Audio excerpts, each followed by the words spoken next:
I want to first just introduce you to my parents. This is Val and Jeff Butler. I wonder how many of you have a photo that you cherish, that's something like this, of your parents when they were young and very vibrant, and had their whole lives ahead of them, elegant. They lived actually very good lives, and they really hoped to die good deaths as well. One of them succeeded, and one of them failed. I ended up writing the book so that you and the people that you love will have a better shot at a good death. Because right now, I believe that we have an epidemic of unnecessary suffering occurring on the way to the deathbed. And if we name it and we claim it, we are going to be able to change it.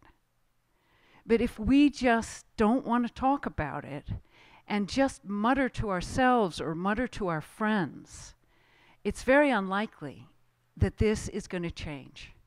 People have been agonized by the way we're dying for 20 or 30 years now, and not a lot has changed, unfortunately. But I do sense that there's really the beginning of a national grassroots movement where people are beginning to be able to speak about this with each other and with their doctors, and even within medicine, these conversations are starting to take place. And so I'm very happy that this book is turning out to be part of that process. So I just want to challenge you to just think for a moment about what it means for you, perhaps to think about what a good or a bad death that you might have seen already. Now, a lot of people just say they want to die in their sleep, and there are other people who really want time to say their last wishes or give final blessings, who really want some warning, some time to prepare. But no matter what you think your notion of a good death is, first of all, just saying to a friend, take me out and shoot me if I get like that, is not an end-of-life plan, okay? And no matter what you think, we share something in common, which is that we're in this society that doesn't want to talk about death or imagine any kind of trajectory for the end of life. And so it's important to realize this is a 180-degree turnaround from the ways of our ancestors. And I'd like to read you something that's actually not in the book. It's from the Rosh Hashanah service. And I just find it very beautiful. It's, man is like the grass that withers, as a flower that fades, as a fleeting shadow, as the wind that blows, yea, as a dream that vanishes. And I think these reminders really helped people in the days before medicine could be effective in prolonging life. We've benefited a great deal from the fact that we have amazing medical advances that have pretty much eliminated a lot of random, unexpected death. But unfortunately, those medical advances, especially the technologies, have also almost abolished natural death.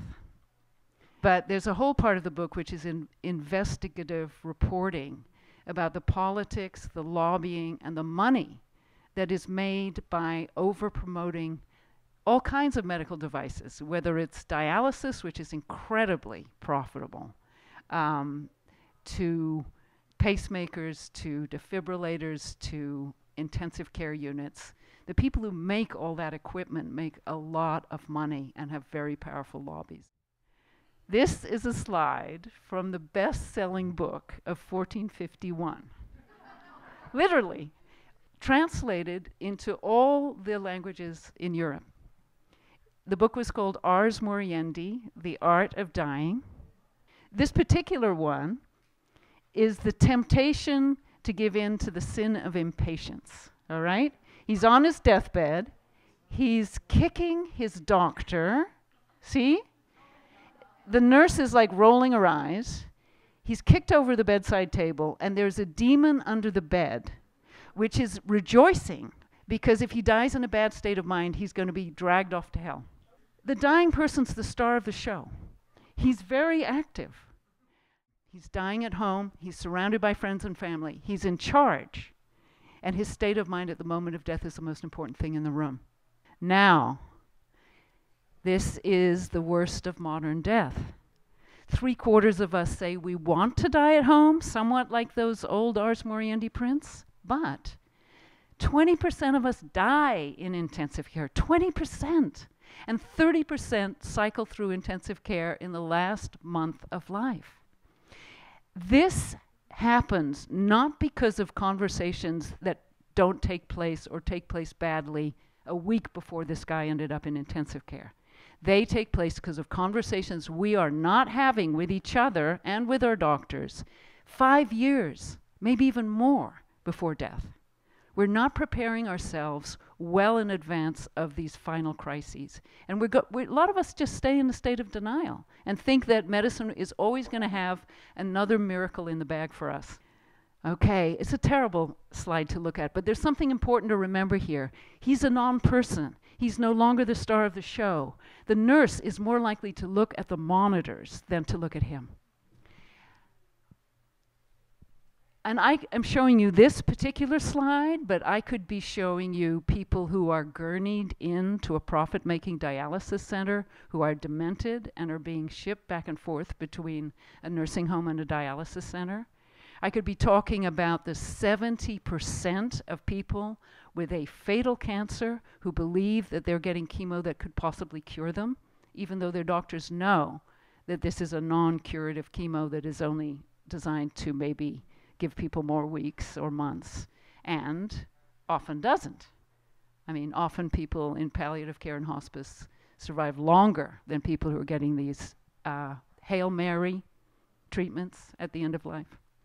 Okay, so back to my parents, which I am really talking about as an example and a pathway so that you can take some empowering lessons from their lives, so you can be empowered and better informed and have more moral language, so you can take back your moral authority from a medical system that is morally adrift, fragmented, and tremendously unprepared to have these conversations with you. This picture's taken on a playing field in South Africa. My parents were South African immigrants to the US. You can't tell it in this picture, but my dad has only one arm. He lost an arm in the Second World War and definitely would have died without modern medicine. My mom, too, she had breast cancer in her early 40s. She, too, would definitely have died before the 20th century. I want to read a little from the book so you have a feeling for the emotional quality of our family.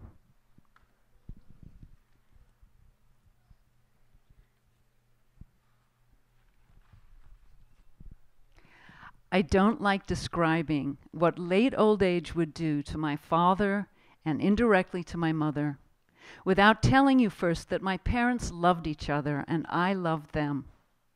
That my mother could stain a deck, sew a silk blouse from a photo in Vogue, and make coq au vin with her own chicken stock. That she thought of my father as her best friend. And that my father never gave up easily on anything. Born in South Africa's great Karoo Desert, he was a 21-year-old soldier when he lost his arm. But he went on to marry my mother, earn a PhD from Oxford, coach rugby, build floor-to-ceiling bookcases for our living room, and with my two brothers' crew, sail on Long Island Sound. When I was a teenager and often at odds with him, he would sometimes wake me chortling lines from the Rubaiyat of Omar Khayyam. Awake, my little one, before life's liquor in its cup be dry. And at night, he would sometimes say goodnight to me, quoting Horatio's farewell to the dying Hamlet. May flights of angels sing thee to thy rest. I think that gives you just a little feel. I loved them very much. We had a family that was very normal in the sense there was a lot of passion, there was a lot of closeness, there was also a great deal of conflict. And that didn't go away when we entered this final stage of life. But there was a great deal of redemption and love as well. And that's one of the things I loved about writing the book, was to explain how blindsided I was with love for my parents when they hit this stage of life when they were no longer independent. So here they are in their late 70s. My father's retired. Everything's fine. They've signed living wills, durable powers of attorney for health care. And we think everything's going to continue to be a piece of cake. But no, it didn't. When my father nearly died on the battlefield, and when my mother had breast cancer, medical treatment was an absolute no-brainer for them. It was very clear: fix them up, patch them up, cure them if you can, send them out to live their lives. But things have really, really changed. In my grandparents' generation, there was living and there was dying. And the space in between living and dying was usually quite brief. But there's now a gray zone between living and dying. And it can last days, it can last weeks, it can last months, it can last years. And as somebody pointed out when I was reading a book passage up in Mill Valley, it can last decades. You can be a woman like me, a caregiver for a mother in her 80s or 90s, even going into 100, and that caregiving gray zone period of life can last an awful long time. In my parents' case, the gray zone hit on a day when I got a phone call. I live in Mill Valley. I got a phone call from my mother. She was weeping in a way I had never heard her weep before, and she said, "Katy, Jeff's had a stroke." And almost in her next breath, she said, "Don't come." Okay? And this is just totally typical. This is what the gray zone's like, you know? You've been independent all your life. You're not about to say to your flaky daughter, the freelance writer out in California, "Come on in and like manage my whole life, take over for me." It's not like that. It's a long, torturous change, negotiated change in hierarchy and family roles and accepting help and giving help. But I was absolutely blindsided by my love for them, and I did fly east to Connecticut, which is where they lived. And this began this totally different stage of our lives. I'm going to talk a little bit about how to talk to doctors, and maybe even to yourselves, about how medical choices and change in the gray zone. Because this is how we looked in the gray zone. I'm still dyeing my hair. This is about 10 years ago. My mother's now one of 28 million family caregivers, very unsupported, a lot of lip service to their nobility, but not a lot of help. My dad said 4 extremely important things in his 6.5 years in the gray zone. He said to my mother, "I don't know who I am anymore." He couldn't fasten a belt. He could barely finish a sentence. And he'd been, this argumentative, full-of-life professor. He said to me, "It would have been better for your mother if I died of the stroke. She would have wept the weep of a widow, and then she would have been all right." A year after that, he said very vehemently to me, "I am not going to get better." And a year after that, he said, "I'm living too long." These are very important kind of gray zone statements. I've completely changed. I don't know who I am anymore. There's a tremendous caregiving burden. I'm not getting better. In fact, I'm going to get worse. And so I think the language of the gray zone is incredibly important if you want to be empowered towards your own ending. In hospitals, they call this goals of care. Everyone wants plan A, which is maximize my longevity, but we all need a plan B too. And once my father had that stroke, we no longer wanted to maximize his longevity, and he didn't want to maximize his longevity. There were other things that were much more important, and they were things like postponing disability, relieving suffering, supporting the family, and making medical decisions with an eye to this question: am I leading toward a good death or a bad death? I think this is really important language for you to use with doctors and with yourselves and with your families. It's not simply that people are saying, take me out of the field and shoot me. We're saying, keep me out of a nursing home if you can. Keep me as independent as I can be. You know, put me in that yoga class, put me in that gait training class, put me in that balance class that'll keep me from falling. But don't do something like give me a pacemaker, give me a defibrillator, put me on dialysis. You know, I mean, everyone's going to make these choices in a different way, but over time, it's kind of like the balance shifts. Like first we want to stay alive forever, but as we progress in the gray zone and go downhill, these other goals become so much more important. What's going on with our families? Are we suffering? Are we addressing? Are we have an opportunity to speak openly about the reality of what's happening? Now, in our particular family, we had none of this language. My father was given a pacemaker.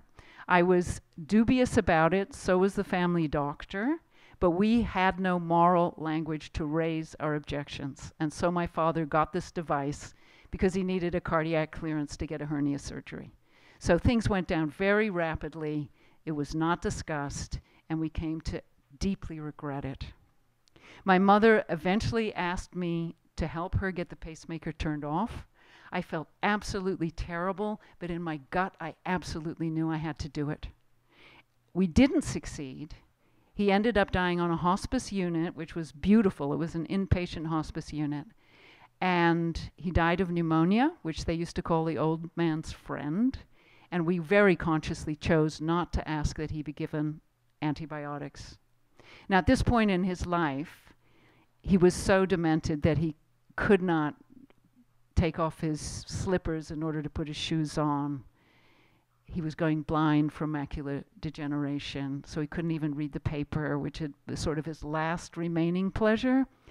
So I think it was pretty clear how miserable he was, even though he wasn't like screaming in agony. And I don't think we have to be screaming in agony to know that it's time for the end of our lives and to want and even welcome the end of our lives. So I'm going to read you a little about my mother's death because it was so different. And I think it's encouraging in the sense that she managed to reclaim the power over her own body, to reclaim her body from her doctors, and to have the opportunity of knowing that death was on the way and to really use it, I think, in a really, really beautiful way. She had leaky heart valves. I took her to Brigham and Women's Hospital in Boston because they were absolute experts in very late life open heart surgery. She was 84. She grilled the surgeon about the risks of stroke and dementia, and they are quite real for open heart surgery, especially if you're quite old. And after some back and forth with him where it became quite clear that he was not on the same page as her, she decided to refuse surgery. And she knew. I mean, he told her, if you don't have surgery, you have a 50-50 chance of dying within 2 years. And if you do have surgery, you have a very good chance of living to be 90. So she really made a very conscious choice. In a way, I feel like you can die too soon or you can die too late. You're very unlikely to be able to time your death, so you're going to time it just like perfectly. And she, in a way, she chose to die too soon rather than too late. But in a way, perhaps she died perfectly.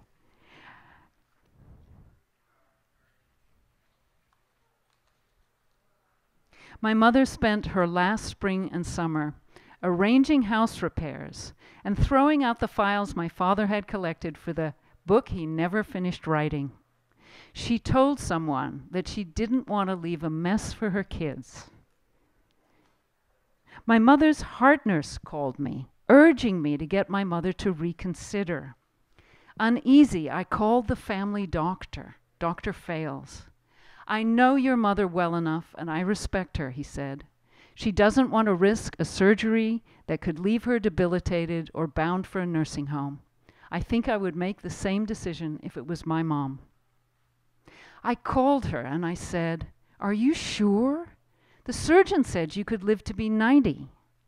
I don't want to live to be 90, she said. I feel so grateful that she said that to me. I've had very few regrets afterwards about this as a result. I'm going to miss you, I said, weeping. You're not only my mother, you are my friend. That August, she had a heart attack, and I got a call from a new team of cardiologists who'd been handed her case. The desire to do something for her, anything, seemed unstoppable. They were considering giving her coronary artery bypass grafts plus the valve replacement surgery she'd already rejected. I feared she was heading down the greased chute to a series of Hail Mary surgeries, painful, risky, dangerous, and harrowing, each one increasing the chance that her death, when it came, would take place in intensive care. Burning with anger, I told the astonished cardiologist that she'd rejected surgery before, and I saw no reason to subject her to it now. I called my mother in her hospital bed. I think we're grasping. I stopped. At straws, she said, finishing my sentence. She was quiet. It's hard, she said, to give up hope. 4 hours later, she called me back. I want you to give my sewing machine to a woman who really sews, she said. It's a Bernina. They don't make them like this anymore. It's all metal. There's no plastic parts. But I'd like it, I said. But Katy, she said, you don't sew. Completely true. I'm ready to die, she said. I'm at peace with all my children. She was overflowing. Cherish Brian, she went on. Brian is a character in the book. He's my long-term partner. We've been together for 14 years now. You mean stop being ambivalent and cherish Brian, I asked. That's exactly what I mean. I love Brian, she said. I love Brian for what he's done for you. So she really did get to give me her blessing. I mean, very intuitively. There are phrases the hospice movement uses, which are thank you, I love you, please forgive me, I forgive you, and goodbye. And we'd never heard those phrases, but I think intuitively she just knew what needed to be done. An old Zen master once wrote, old plum tree, bent and gnarled, all at once opens one blossom, two blossoms, 3, 4, 5 blossoms, uncountable blossoms, whirling, changing into wind, wild rain, falling, snow, all over the earth. My mother died like that. She had a second heart attack a month later. She was taken to the same hospice unit where my dad died. She had very beautiful silver earrings that she wore all the time. And she said, I want to take off my earrings. And they said, you don't have to take off your earrings. This is a hospice unit. People wear their own clothes on a hospice unit. And she said, I want to get rid of all the garbage. And I think it was her way of saying, naked I came into this world and naked I will return. And she sent off my brother to call me and my other brother because we were still on the West Coast and she was on the East Coast. And by the time he came back, she was dead. I mean, she was an impulsive and decisive woman. And she sort of died, she died very much the way she lived. She died like a warrior, and she died with a great deal of realism and bravery and decisiveness. I mean, it was just quite phenomenal. And I think it wasn't a perfect death, and I was really upset that I wasn't there. But I really have tried to love and cherish Brian since that happened, and to be more open about I need you and I love you. So she left a beautiful emotional legacy for me. And I think our deaths are not an individual matter. They are a communal matter. And how we die is a legacy that we leave our children. And the ICU deaths are very traumatic for survivors. So I hope that I've given you lots of food for thought and that we can have a really nice discussion and question and answer for 20 minutes or so before I sign books. Yeah, I guess that's pretty much it.